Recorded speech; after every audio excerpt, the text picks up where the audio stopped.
You're listening to Purdue's #1 sports talk radio show, Sports Night on WCCR, Extreme College Radio.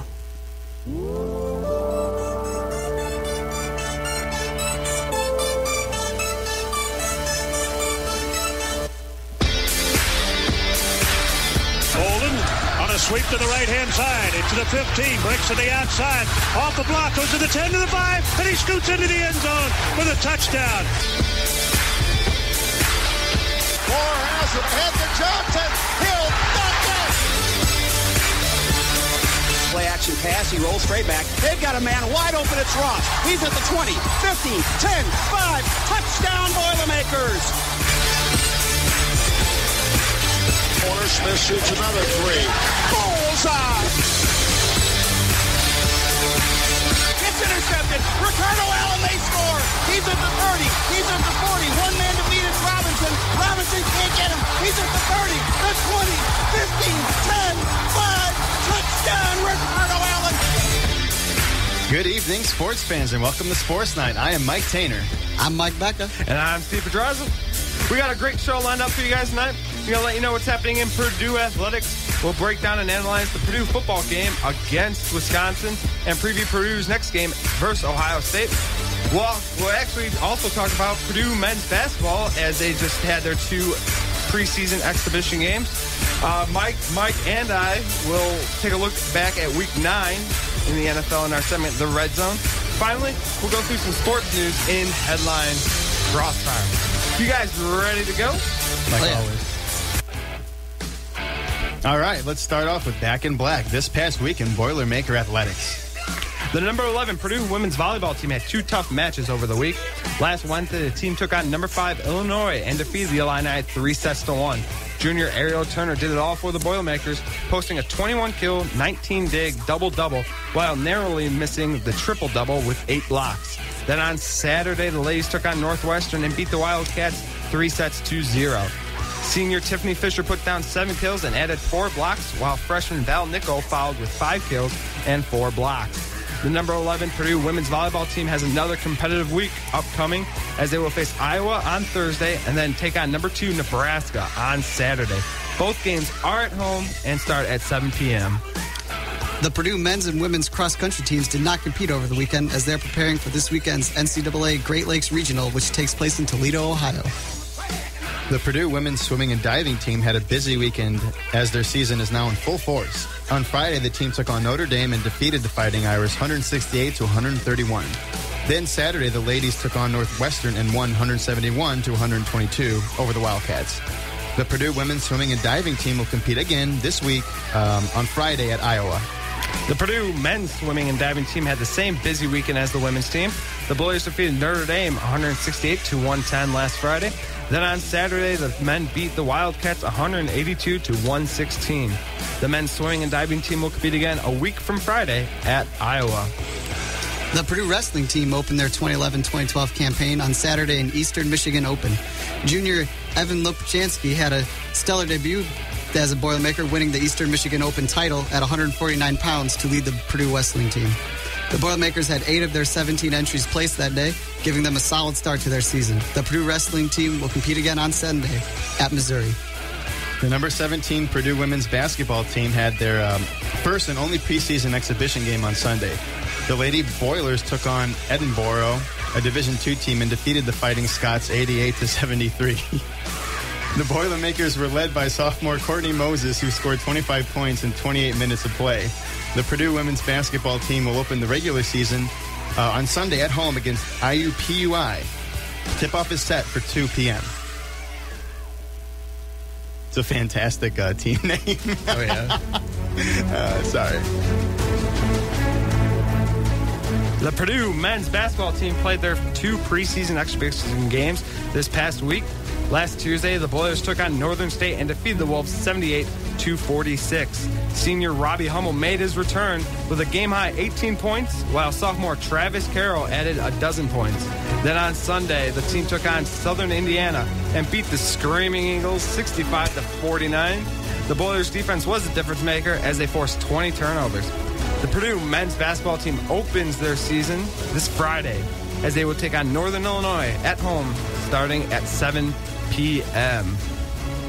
Well, we know Purdue football isn't doing the trick right now for us Boilermaker fans, but we got the Purdue men's basketball team season opener starting Friday. Some key returners from last year is Lewis Jackson. He last year averaged 8 points per game, led the team with 4 assists per game.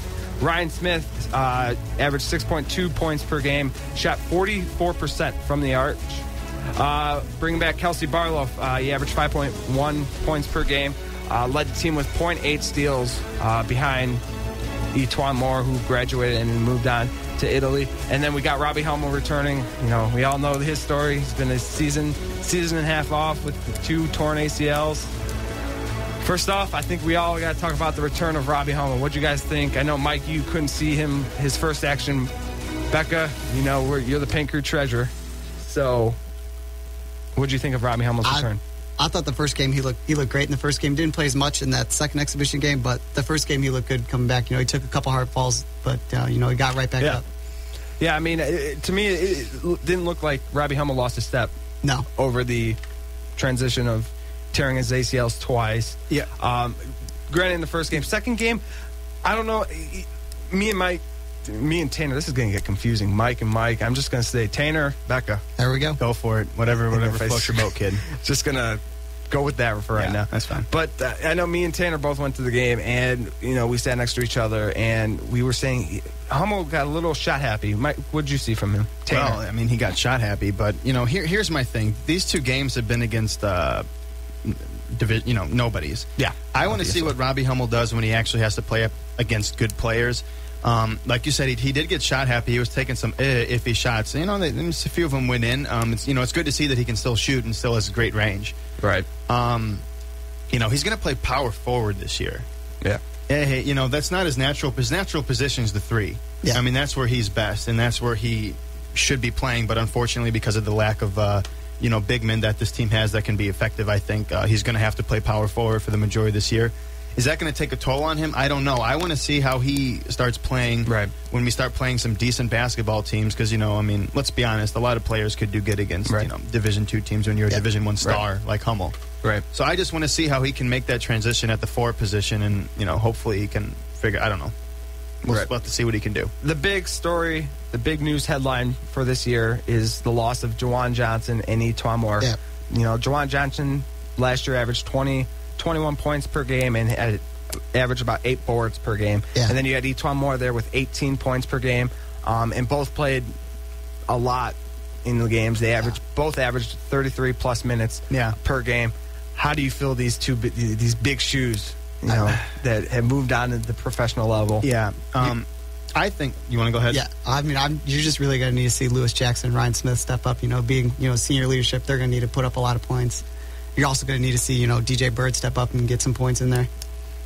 Yeah, Juwan Johnson is more than any player on this team. He's irreplaceable. Yeah, I mean, true Big Ten Player of the Year last year, true All-American, true Defensive Big Ten Player of the Year. I mean, he was truly, arguably the best player. Well, he was the best player in the Big Ten overall. You could argue Jared Sullinger, but I mean, Juwan Johnson, he absolutely did it all. He led the team in rebounds, led the team in points. Yeah. Fantastic, jump shot, fadeaway. He could literally do pretty much everything that you need to do on the basketball court.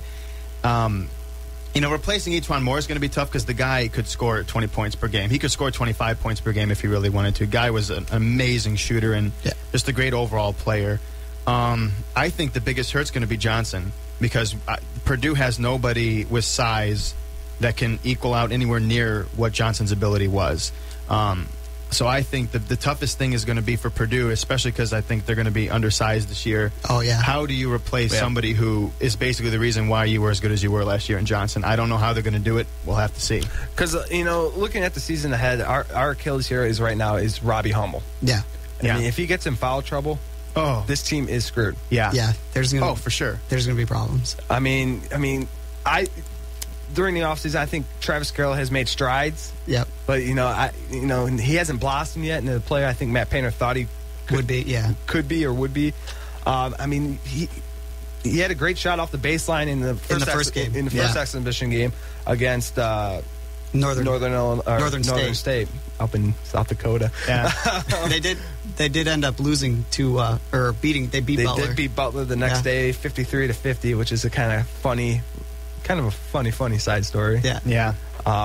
But I've seen improvement, signs of improvement from him. Sandy, I thought yesterday he was one of the guys that wanted to be on the court. Yeah. Oh yeah, he was hustling. He got that big dunk. Yeah, I mean, you could tell couple steals. Yeah. I mean, I was a little bit concerned. I mean, and Steve noticed it too. I mean, he was doing a little bit of stretching up, and it looked like he pulled his back. He did when he ran into the hoop. Yeah, and it looked like, I mean, until Coach Tainer finally ended up taking him out. Yeah, I mean, he was like every other play, he was stretching his back. He was trying to, he was doing like a little shimmy. So I mean, I hope that doesn't, because I've blown my back out before back in high school in track, and it can linger. So I'm hoping Sandy doesn't have this recurring theme. We'll have to see. Another notable player that I've seen just in these first two exhibition games is Anthony Johnson. What have you guys seen from him? He's definitely stepped up a lot more than I thought he would. He's learned a lot just from being a redshirt freshman, not playing at all. And sometimes, that's kind of a tricky spot to be in when you're a redshirt freshman coming in. Yep. You got to improve. You got to prove yourself if you want to see some playing time. Mike, what did you see from him? He looks fantastic. He was just busting his butt every play. The guy's got he can get around a lot of players. He's got fantastic speed, and then he combines it with this like little baby like floater that reminiscent of Ben Gordon. Mm-hmm. He used to do it for years on the Bulls, not the Pistons. But I mean, he if he steps up this year, that can be a huge plus for the Boilermakers. Because look, aside from Robbie Hummel, there really is no true scorer on this team. Even when Hummel went down last year, Etuan Moore and Juwan Johnson, if one was having a bad game, and I remember there were a few games where like Johnson would have a slow first half, but Etuan Moore would be doing fine. Exactly. If Robbie Hummel, like you said, if he gets double teamed or if he just starts having problems scoring against good teams, there's no true scorer that can pick up the slack on this team. Yeah. I mean, that's my biggest concern. So if you can add guys who look like they want to score and look like they want to play like Anthony Johnson, that has to be a plus. I'm not saying Johnson's going to come out this year and average 15, but I think just having him, a guy who looks like he wants to come out and just be aggressive and score, exactly, it's got to be a plus. Yeah, if someone's having an off night, throw him in for quick 8 points. Yeah, be huge. Yeah. We've been also talking about a little bit talking about him. Ryan Smith. I mean, last year he led the team free throw percentage at 44%. He's definitely going to be a starter this year. Unless he hasn't been doing anything, which we kind of saw in the first preseason games. I mean, I think Sunday he only had 6 points. Yeah. In the first game he had 0 points. I mean, we're kind of counting on him. He's a senior leadership. Yep. I think you have to see a lot more effort out of Ryan Smith. Or else he's just got to find his stroke. Yeah, I mean, granted, it's there. It's there. It's the first two preseason games. Yeah, I mean, we're going to have piece of cake teams to start the season. Hopefully, Northern Illinois to start Friday. Right. And then I forgot who we play on Monday. Western Michigan, I think, is in there somewhere. Western Michigan. It's going to be. He's got to meet. It's obviously early in the season. Yeah, I mean, over his career he's been one of the best 3-point shooters the team's had. Right. Yeah. I mean, it's not a fluke. You're not going to see Ryan Smith go 0 for 4 every game from the perimeter. I mean, his shot's there. His shot's there. Right. Yeah, it's there. It's just he needs to find it soon because, like you said, he's going to have to step it up, especially with, like I said, no real dominant scorers on this team aside from Hummel. I mean, they're going to have to get a boatload of just guys averaging 10 points a game. Right. I mean, it's not going to be any more of Etuan Moore with 19, 20, Juwan Johnson with 18. I mean, it's just going to have to be a more rounded offense. They're going to spread it around. They're going to have to, yeah. Mike, I know Tainer, you were looking at the freshmen, Jacob Lawson and Donnie Hale. What'd you see from them? And Becka too. What'd you guys see first two games? Donnie Hale, I just think he's way too small to. I mean, watching the game. The other, was it last night? Yeah. He just, I mean, he looked like he was getting bullied by some of these players. I just don't think he's able to be physical enough to play. And when you start getting, granted, like you said, our schedule should start off pretty easy. But once you get into Big Ten play, and you're facing teams like Ohio State, Michigan State, who just got horses, down at the 5 and 4 position. I mean, I don't know.